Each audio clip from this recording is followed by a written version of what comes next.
स्वागत है दोस्तों आप सबका ब्लूम स्टडी सेंटर में। इससे पहले आपने वीडियो 1, 2 एंड 3 देखा होगा जिसमें मैंने मेजर पेपर 17 पॉलिटिकल साइंस, ठीक है, major paper 17 political science Ranchi university semester 7 का कंप्लीट करा दिया है।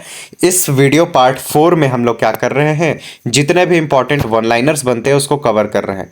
और उसके जस्ट बाद हम लोग क्या करने वाले हैं, उसके बाद हम लोग करने वाले हैं एमजे मेजर पेपर 17, ठीक है। इसके बाद एक और पार्ट आने वाला है आपका, वो भी देख लीजिएगा। मैंने प्लेलिस्ट में सारा सजा के रख दिया, आप जा करके तैयारी करेंगे।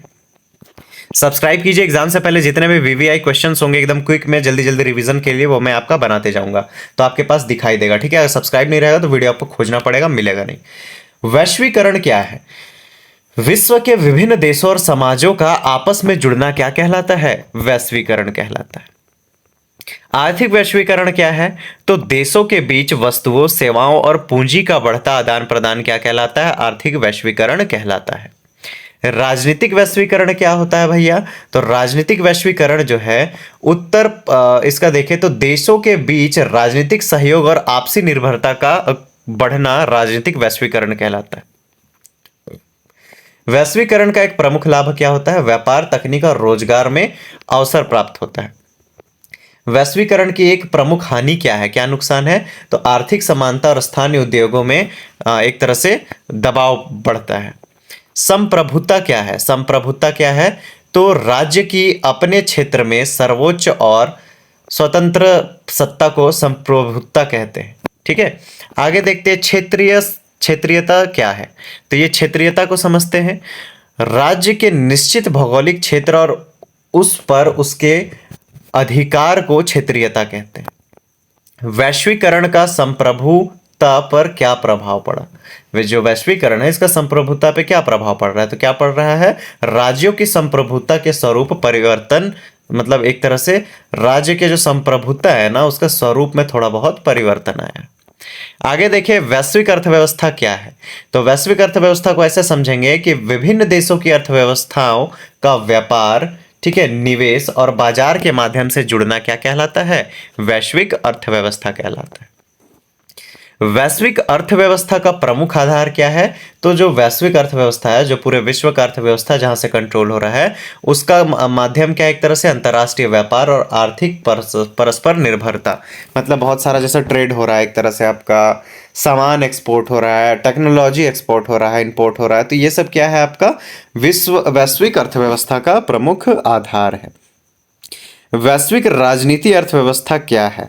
वैश्विक स्तर पर राजनीति और अर्थव्यवस्था के आपसी संबंधों का अध्ययन है। आगे देखते हैं, आईएमएफ का पूरा नाम क्या है? इंटरनेशनल क्या है? Monetary fund, international monetary fund अर्थात अंतर्राष्ट्रीय मुद्रा कोष। आगे बढ़े, आईएमएफ की स्थापना कब हुई थी? इसकी स्थापना 1944 में हुई थी। आईएमएफ का मुख्य उद्देश्य क्या है? अंतर्राष्ट्रीय मौद्रिक सहायता और आर्थिक स्थिरता को बढ़ावा देना है।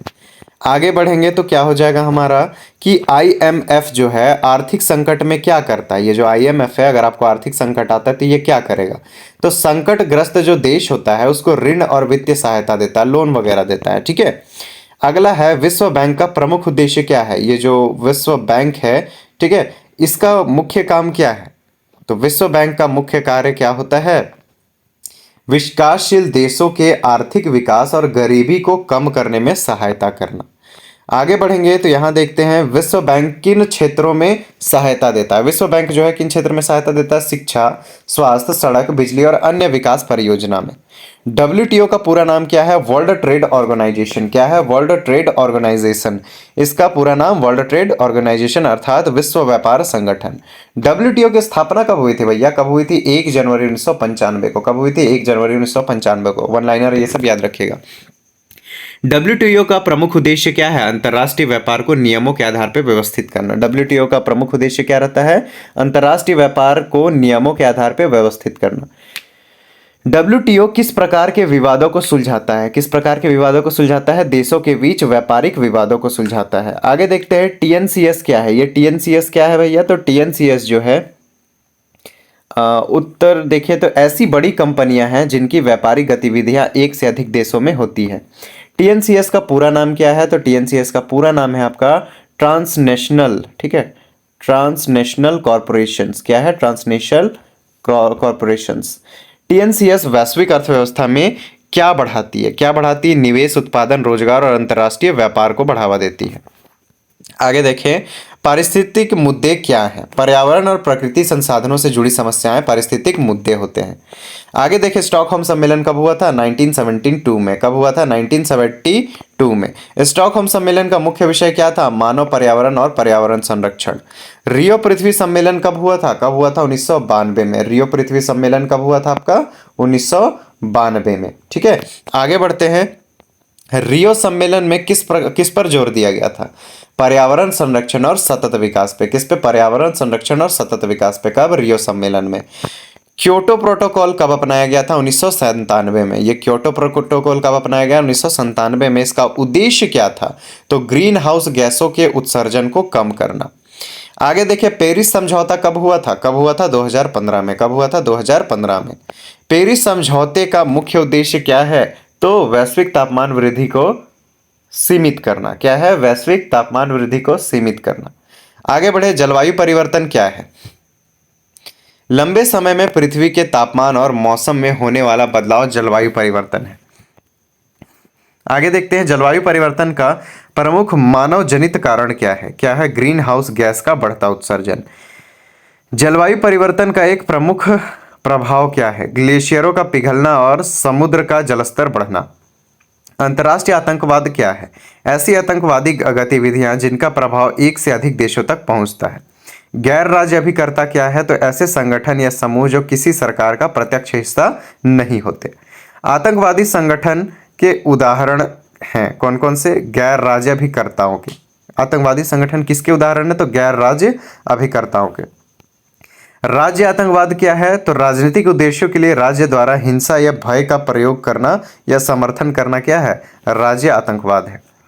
9/11 की घटना कब हुई थी? 11 सितंबर 2001 को। ठीक है, 9/11 के बाद किस अभियान को बढ़ावा मिला? आतंकवाद के खिलाफ वैश्विक अभियान को। प्रवासन क्या होता है? लोग एक दूसरे से एक स्थान से दूसरे स्थान पर रहने या काम करने के लिए जाते हैं, उसे क्या कहते हैं? प्रवासन। अंतर्राष्ट्रीय प्रवासन क्या है? एक देश से दूसरे देश में रहने या काम करने के लिए जाना क्या है? अंतर्राष्ट्रीय प्रवासन। प्रवासन का प्रमुख कारण क्या होता है? रोजगार, शिक्षा, बेहतर जीवन और सुरक्षा की तलाश।